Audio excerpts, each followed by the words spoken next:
கர்த்தருடைய பரிசுத்த நாமம் மகிமை உண்டாவதாக.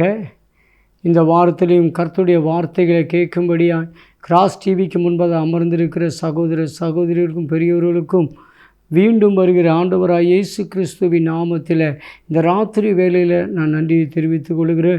கடந்த வாரங்கள் கேட்ட சத்தியங்கள் உங்கள் வாழ்க்கைக்கு வெளிச்சமாக இருக்கும். தேவன் நிச்சயமாய் உங்களை விடுவிச்சிருப்பார். நிச்சயமாய் உங்களுக்கு அற்புதங்களை செய்திருப்பார். நிச்சயமாக உங்களுக்கு அதிசயங்களை நடந்திருக்கும் என்று நாங்கள் விசுவாசிக்கிறோம். அனைவருடைய ஃபோன் கால்கள், அனைவருடைய வாழ்க்கையில் சமாதானத்துக்காக நாங்கள் ஜெபித்தோம். சிலருடைய வாழ்க்கையில் திரும்ப கால் வந்தது, அற்புதம் நடந்த காரியங்களை சொன்னாங்க. ஆனாலும் இந்த நேர வேளையில் மறுபடியுமா உங்கள் சமூகத்தில் கடந்து வந்து கர்த்தருடைய வார்த்தைகளை பகிர்ந்து கொள்ளும்படியாய் இப்படிப்பட்ட ஒரு சாக்கியத்தை தந்த தெய்வத்துக்கு நம்ம மகிமைப்படுத்துவோம். கர்த்தர் நம்மளை ஆசீர்வதிப்பாராக. இன்றைக்குள்ள தியானத்துக்காக பிலிப்பியர் எழுதின நிருபம் 4வது அதிகாரம் 13வது வசனம், என்னை பலப்படுத்துகிற கிறிஸ்துவினாலே எல்லாவற்றையும் செய்ய எனக்கு பலனுண்டு. இங்கு பிலிப்பியருக்கு அவர் எழுதும்போது, என்னை பலப்படுத்துகிற கிறிஸ்து எனக்கு எல்லாவற்றையும் செய்ய பலன் தருகிறார். இது அவருடைய மிஷனரி பயணத்தில் இந்த பிலிப்பு பட்டணத்துக்கு போகும் பொழுது, இந்த பட்டணத்தில் இந்த சபையில் லீதியாளுங்கிற ஒரு ஸ்திரீ, அந்த சிறைச்சாலை காவலாளியுடைய குடும்பம் 2, அந்த தீனாளுடைய வெளிப்பாடு அவங்க ரட்சிக்கப்பட்டு முடிஞ்சால் ஒரு 3 குடும்பம், ஒரு 3 குடும்பமாக உருவாக்கப்பட்ட சபை தான் இந்த பிலிப்பியர் சபை. அந்த பிலிப்பியர் சபைக்கு எழுதும்போது எப்பொழுது நீங்கள் எப்படி இருங்க, சந்தோஷமாக இருங்க. நான் மறுபடியும் உங்களுக்கு சொல்லுகிறேன், நீங்கள் சந்தோஷமாக இருங்க.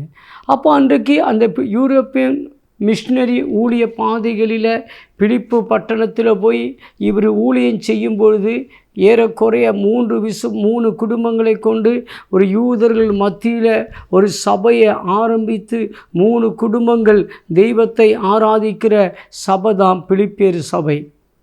அப்படிப்பட்ட சபைக்கு அவர் எழுதும்பொழுது சொல்லுகிறார், என்னை பலப்படுத்துகிற கிறிஸ்துவினால் எனக்கு எல்லாவற்றையும் செய்ய பலனுண்டு. அப்போ அந்த பிலிப்பியர் சபையில் அவர் அந்த சபையை உருவாக்குவதற்கு அவர் பட்ட பாடுகள், அவர் பட்ட அந்த சிறைச்சாலையுடைய அனுபவம், அவருடைய வாழ்க்கையில் வந்த எல்லாவற்றிலையும் அவர் சொல்லுகிற என்னை பலப்படுத்துகிற கிறிஸ்து. இன்றைக்கு தெய்வத்தை நம்ம நினைக்கிறோம், ஒரு சபை உருவாகுவதற்கு, ஒரு குடும்பத்தை தெய்வத்துக்குள்ளே கொண்டு வருது, ஒரு தேவ மனுஷனை கொண்டு வர, இதெல்லாம் நிசார காரியங்கள் கிடையாது. ஒரு தெய்வத்துக்காக நிற்பது, ஒரு 3 குடும்பம் அன்றைக்கு அவ்வளோ எதிர்ப்புகள் மத்தியில் ஒரு 3 குடும்பம் தெய்வத்தை ஆராதிக்கிறதுக்கு நிற்கும்போது அவங்களுக்கு எவ்வளோ எதிர்ப்புகள் உண்டாயிருக்கும். அவைய சொந்த பந்தங்கள் எவ்வளோ எதிர்ப்பு பண்ணியிருப்பாங்க. இப்படிப்பட்ட அடுத்த அவங்களுடைய ஒரு மரணம், ஒரு நல்ல காரியத்துக்கு கூட்டம் இருந்திருக்காது. அப்படி பல சூழ்நிலைகளில் தான் அவங்க இருக்கிறாங்க. அவங்களுக்கு அப்போஸ்தலனாகிய பவுல் சொல்லுவார், நீங்கள் சந்தோஷமாக இருங்க. அங்கே அவங்களுக்கு துக்கம் இல்லைன்னா அவர் சந்தோஷமாக இருங்கன்னு சொல்லியிருக்க மாட்டார். நான் மறுபடியும் சொல்லுது, நீங்கள் சந்தோஷமாக இருங்க. அப்போ தெய்வத்தை தேடின பிலிப்பு பட்டணத்தில் 3 குடும்பங்களுக்கு ஒரு துக்கம் இருந்துச்சுன்னா அந்த துக்கத்தை சந்தோஷப்படுத்துகிற ஒரு அபிஷக்தனாய பவுல் சொல்லுகிறார், நீங்கள் சந்தோஷமாக இருங்க. இன்றைக்கி நம்முடைய வாழ்க்கையிலையும் ஒரு சந்தோஷமாக இருக்கணும். நம்ம தனிமரம் அல்ல. பிலிப்பு பட்டணத்தில் 3 குடும்பம் ஒரு தனிப்பட்ட குடும்பமாக இருந்தாலும் அவங்களோடு கூட ஒரு கர்த்தர் கூட இருந்தார். அவங்களோடு கூட பரிசுத்தாத்மா கூட இருக்கும்போது அவங்களோடு கூட அவங்களுடைய சந்தோஷம், பரிசுத்தாத்மாவுடைய முகாந்திரம் அவங்களுக்கு ஒரு சந்தோஷம். பரிசுத்தாத்மா அவங்களோடு கூட இருக்கிறது நிமித்தம் அவங்களுக்கு ஒரு சமாதானம். அவரை பலப்படுத்துகிறார். அவர் சொல்ல, நான் 15 சபைகளை நிரூபித்திருக்கிற பல போராட்டங்கள் எனக்கு வந்தாலும் அங்கெல்லாம் என்னை பலப்படுத்தின கிறிஸ்து.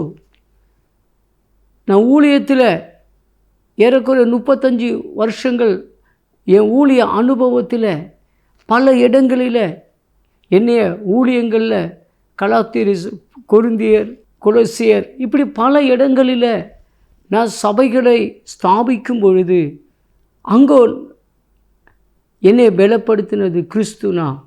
இந்த பிலிப்பியர் பட்டணத்திலையும் உங்களை உருவாக்கி ஒரு சிறு சபையாக உருவாக்குனது என்னை பலப்படுத்துகிற கிறிஸ்துவினால். என்னை அருமையான தேவனுடைய பிள்ளைகளை, இதுவரையும் நம்மளை நிற்கிறது தெய்வத்துடைய பலத்தினால். நமக்கு தெய்வத்துடைய பலம், நம்மளை பலப்படுத்துகிற கிறிஸ்துவினால், நம்மளை பலப்படுத்துகிற தெய்வத்துடைய பலன். ஏசாயா தீர்க்கதரிசி சொல்லப்படுது, கர்த்தருக்கு காத்திருக்கிற போது ஒரு புது பலன். அப்போ தெய்வ பலன் நமக்குள்ள தந்தா இருந்தால் மட்டும்தான் நம்ம தெய்வத்துக்காக ஏதாவது செய்து முடிக்க முடியும். நம்முடைய சுய பலத்தினால, சுய தகுதினால், சுயத்தினால நம்ம எதையும் சுயமான பணங்களை வச்சியோ சுயமான காரியங்களையோ நம்ம தெய்வத்துக்கு ஒன்றும் செய்ய முடியாது. ஆனால் தெய்வ பலன் இருந்துச்சுன்னா தெய்வத்துக்காக நம்ம நிற்க முடியும். இன்றைக்கு தெய்வ பலன் கர்த்தருக்கு காத்திருக்கிற போது புது பலன். நம்ம ஆண்டோடைய ஏசாயா தீர்க்கதரிசி 40வது அதிகாரத்தில் அப்போ கர்த்தருடைய சமூகத்தில், ஆனால் அதில் தேவ சமூகத்தில் நம்ம என்ன செய்யணும்? காத்திருக்கணும். ஒரு புது பலன் நமக்கு கிடைக்கும். நம்ம எந்த விஷயங்களையும் பைபிள் சொல்லுது, துன்மார்க்குடைய ஆலோசனை இரவும் பகலும் தியானிக்கிற மனுஷன் பாக்கியவான், அவன் செய்வதெல்லாம் வாய்க்கும். சங்கீதத்தில் நம்ம வாசிக்கிறோம். அப்போ நம்ம செய்கிற காரியங்களை கர்த்தர் வாய்க்க பண்ணுவார். நம்ம பல நேரங்களில் தெய்வத்துடைய பலத்தோடு கூட கிதியோன்கிட்ட ஆண்டவர் சொன்னார், இருக்கிற பலத்தோடு கூட போ. சிம்சோன்கிட்ட ஒரு பலன் இருந்துச்சு. அந்த பலனை பெலிஸ்தர் ஸ்திரீ கண்டுபிடிச்சாப்புல. அந்த பலத்துக்கு எந்த பலனும் நிற்க முடியாது. அது தெய்வ பலன். சிம்சோன் மேலே இருந்த தெய்வ பலன். அப்போஸ்தலனாகிய பவுல் சொல்றார், என்னை பலப்படுத்துகிறவர். சிம்சோனை பலப்படுத்துகிற தெய்வ பலன். அப்போஸ்தலனாகிய பவுலுக்குள்ள தேவ பலன். 5 தடவை சாட்டவாறு அடிபட்டு இருக்கிறார். அவர் சிறைச்சாலைக்கு 2 தடவை ஏதோ போயிருக்கிறார். அப்போ சிறைச்சாலைக்குள்ளே போயிருக்கிறார். அவருடைய ஜீவிதம் சில வேத பண்டிதர் சொல்லுவாங்க, சிறைச்சாலையில் தான் அவர் மரித்தார் என்று சொல்லி. அவருக்கு மூடக்கூடிய ஒரு பெட்ஷீட்டு கூட தீமோத்தேயுவை விட்டு எடுத்துகிட்டு வர சொல்லுகிறார். சூழ்நிலைகள் அப்படி இருந்தாலும் தெய்வ பலன் அவரை தாங்குச்சு. எந்த சூழ்நிலைகளும் ஒரு தெய்வ பலன் இருந்துச்சுன்னா கிறிஸ்துவ ஜீவிதத்துக்கு ஒரு தெய்வ பலன் தேவை. அந்த தெய்வ பலன் அப்போஸ்தலனாகிய பவுலுக்குள் இருந்ததுனால அவர் ஊழிய பாதைகளில் ஒரு வெற்றியை கண்டு முடித்தார்.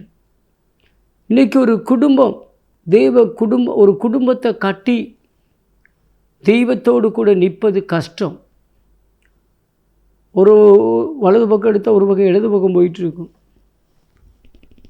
நம்ம ஒரு காரியங்களை நல்லா முடிவெடுத்து புத்தியில் பல காரியங்களை கொண்டு வருவோம், அதுக்கு விரோதமாக இன்னொரு காரியம் நடக்கும்.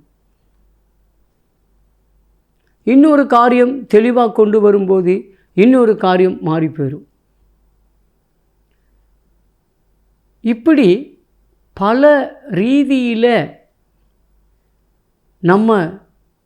நம்முடைய பலத்தில் போவோம். நம்முடைய பலங்கள் ஒருபோதும் தெய்வத்துடைய வேலைக்கு செய்ய முடியாது. நம்முடைய பலத்திலேயோ நம்முடைய தகுதியில் இல்லை, தெய்வ பலன் இன்றைக்கு நமக்கு தேவை. 1ஆம் நூற்றாண்டில் அப்போஸ்தலர் மேலே ஒரு பலன் வந்துச்சு. 1:8 வாசிக்க, பரிசுத்த ஆவி உன்னிடத்தில் வரும்போது நீ பலன் அடைந்து எருசலேமிலும் யூதாவிலும் சகல சமரியாவிலும். அப்போது பரிசுத்தாத்மாவும் வரும்போது அவங்க மேலே ஒரு பலன் வந்துச்சு. அந்த பலத்தில் எந்த இயேசுவை மறுதலிச்சாங்களோ, எந்த இயேசுவை விட்டு விலகி போய் மீன் பிடிக்க போனாங்களோ, எந்த இயேசுவை வேண்டாம்னு ஒதுங்கி போனாங்களோ, அவங்க மேலே தெய்வ பலம் வந்தபோது அவருடைய மரணத்துக்கு கூட போகாதவங்க மேலே மேல் மாடியில் இருக்கும்போது ஒரு பலன் வந்துச்சு. அந்த பலன் வந்த உடனே மறுதலித்தவங்க தெய்வ பலத்தில் அந்த இயேசுவின் நாமத்தை பிரசங்கிக்க ஆரம்பித்தாங்க. அவங்க தைரியமாக நின்னாங்க. அவங்க தைரியத்தோடு கூட தெய்வத்துக்காக நின்ன காரணம் என்னென்னா தெய்வ பலன்.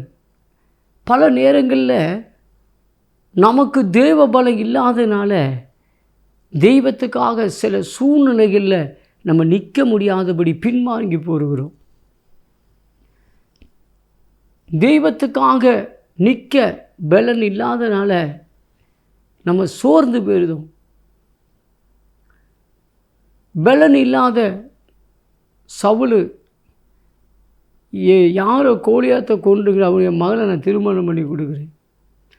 அவர் ராஜாவாக இருந்தாலும் அபிஷேகம் இல்லாதனால அந்த பலன் இல்லை. ஆனால் தாவீது மேலே அபிஷேகம் வந்தபோது, நீ நிந்திக்கிற தெய்வத்துக்கு முன்பதாக நான் நிற்கிறேன்.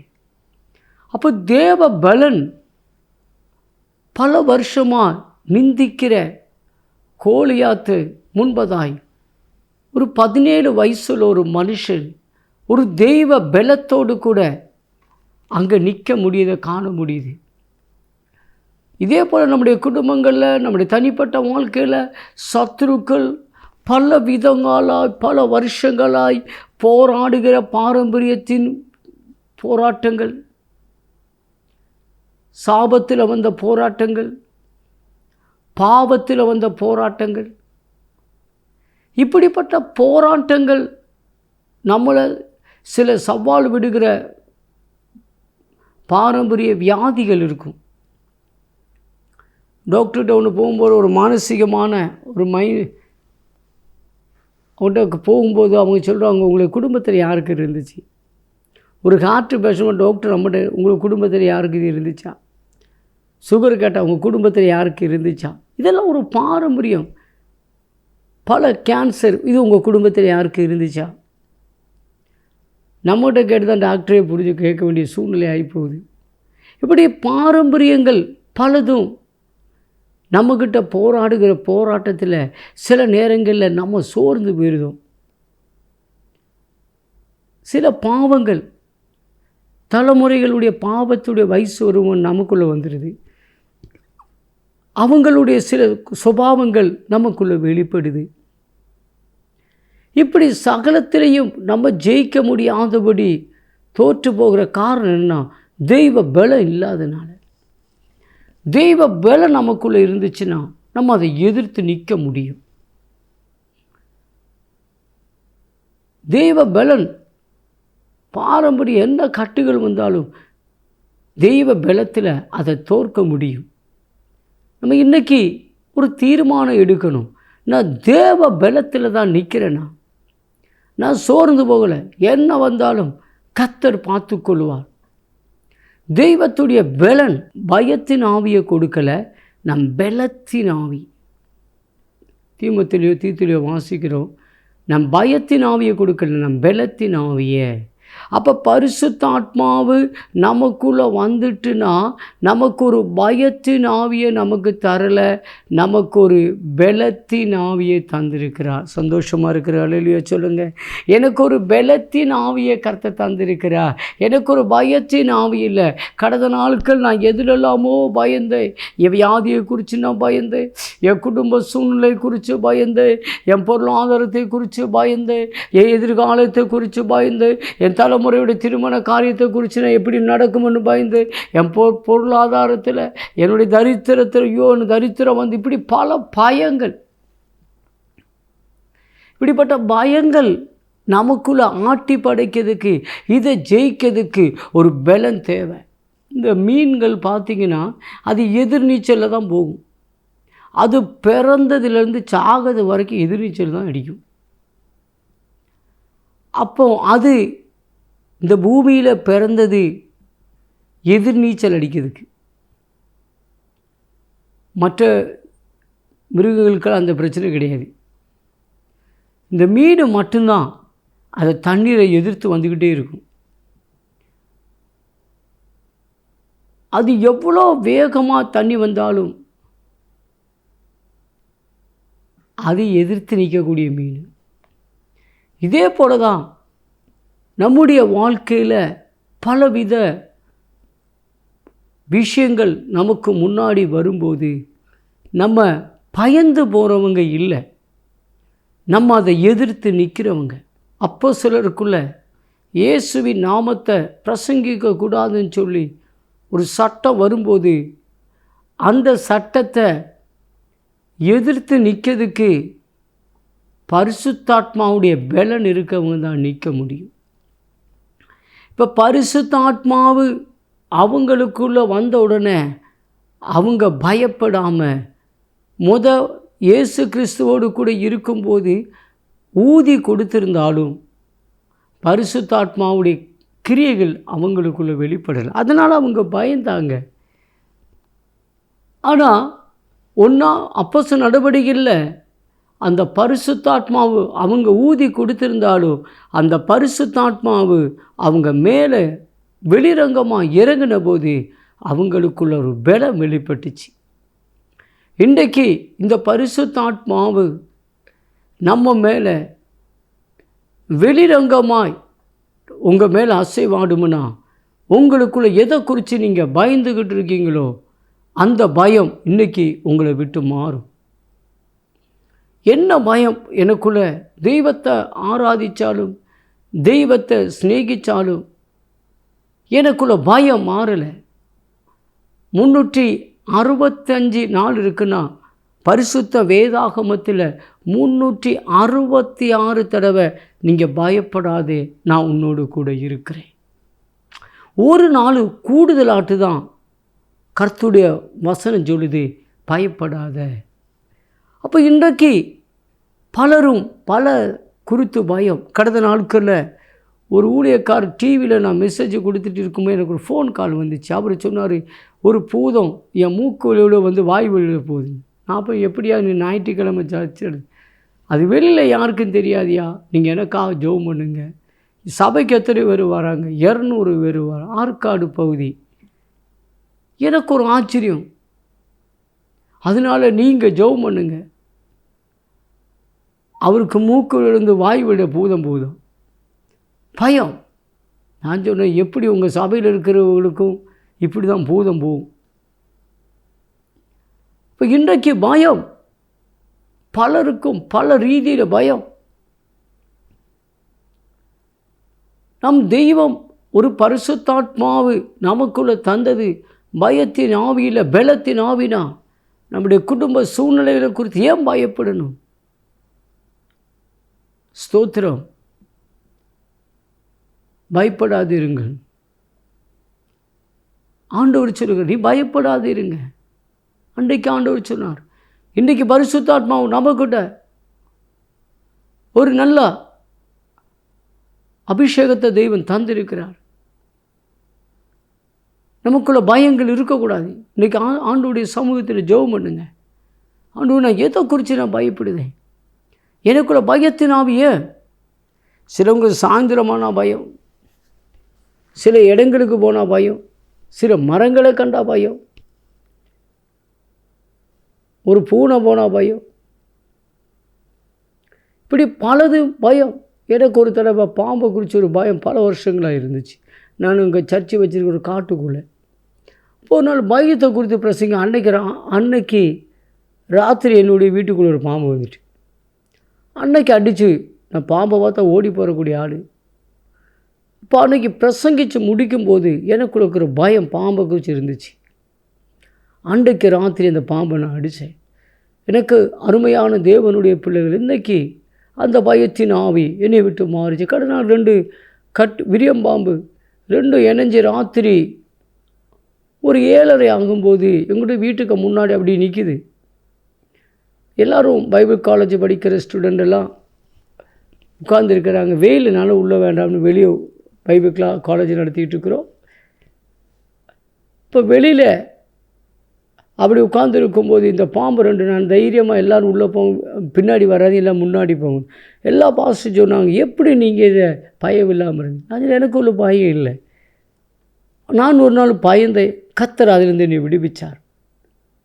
இன்றைக்கு பல ரீதியில் பயத்தில் இருக்கிற இன்றைக்கி கர்த்தர் உங்களை ரட்சிக்க அவர் வல்லவராக இருக்கிறார்.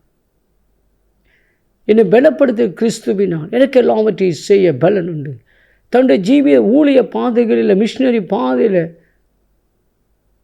அவர் எல்லாவற்றிலும் ஜெயிக்க காரணம் தெய்வ பலன் அவருக்குள்ளே வந்துச்சு. பரிசுத்தால்பட பலன் அவரோடு கூட இருந்துச்சு. இன்றைக்கி நமக்குள்ளேயும் ஒரு பரிசுத்தாத்மாவுடைய பலன் நமக்குள்ளே இருக்கும்னா நமக்குள்ள பயங்கள் எல்லாம் மாறும். இன்றைக்கி எல்லாம் மாறும். ஸ்தோத்திரம். கர்த்தர் உங்களை மாற்ற அவர் வல்லவராக இருக்கிறார். அதுதான் பரிசுத்தாத்மா உங்களுக்கு கொடுத்தது. ஆண்டவரே, எனக்குள்ள ஒரு மாற்றம் வேணும், எனக்குள்ள இந்த பயம் மாறணும். ஏன்னா இந்த கர்த்தர் என்னோடு கூட இருக்கிறார். எனக்கு பயத்தின் ஆவி, ராத்திரி எனக்கு தூக்கம் இருக்கிற பயம், உறக்கமில்லாத பயம், பிள்ளைகளை குறித்து ஒரு பயம். நமக்குள்ள பயம் இல்லை, பலத்தின் ஆவி, அது ஜெயிக்கக்கூடிய ஒரு பலம். ஸ்தோத்திரம். எல்லாரும் இன்றைக்கு ஆவியானவர் உங்களோடு கூட பேசி கொண்டு இருக்கிறார். எல்லா பயமும் மாறணும். ஏன்னா நம்முடைய ஆராதிக்கிற தேவன் நிச்சயமாக விடுவிக்கிறவர். கண்களை மூடுவோமா, எல்லாரும் ஒப்பு கொடுப்போமா? இயேசுவின் நாமத்தின் எதையோ குறித்து ஒன்று பயந்துக்கிட்டு இருக்கிற பாலா ஷம்பா பாப்பா. ஓ ஹல்லேலூயா. என் தலைமுறை குறித்த பயம், என்னுடைய எதிர்காலத்தை குறித்த பயம், குடும்ப சூழ்நிலையை குறித்த பயம். ஓ தூக்கத்தில் எனக்கு ஒரு பயத்தின் ஆவி. ரிபாலா ஷம்பா பாப்பா. எல்லா ஆத்துமா பந்தங்களை இயேசுவின் நாமத்தில் துண்டிக்கிறேன். அப்போ அவனுடைய பிள்ளைகள் மேல் பலத்தின் ஆவியை ஊற்றுவீராக. இப்போது பலத்தின் ஆவி அசைவாடுவீராக. பரிசுத்தாத்மாவே அவர் மேல் அசைவாடு ஆளுகை செய்யுங்க. ஒரு பயத்தின் ஆவி மாறி ஒரு பலத்தின் ஆவி வெளிப்படட்டும். ஓ ஹல்லேலூயா. கர்த்தருடைய ஆவி எங்கேயோ அவங்க விடுதலை.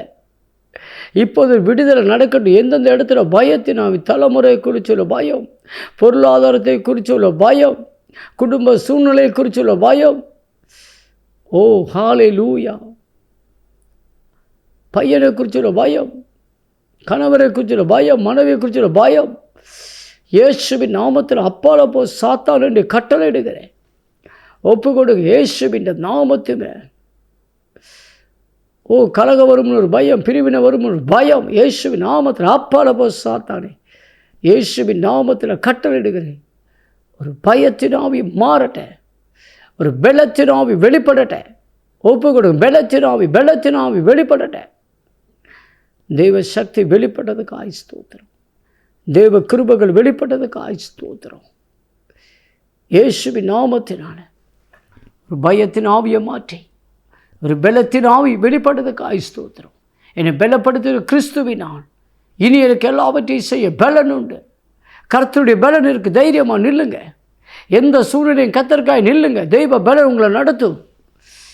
ஓ எல்லாரும் கைவிட்டாலும் தெய்வ பலன் உங்கள் மேலே இருக்குது. பயப்படாதீங்க.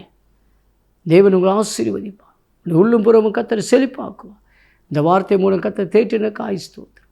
இயேசுவின் நாமத்துமே அடிஞ்செபிக்கிறோம் நல்ல பிதாவே. ஆமென்.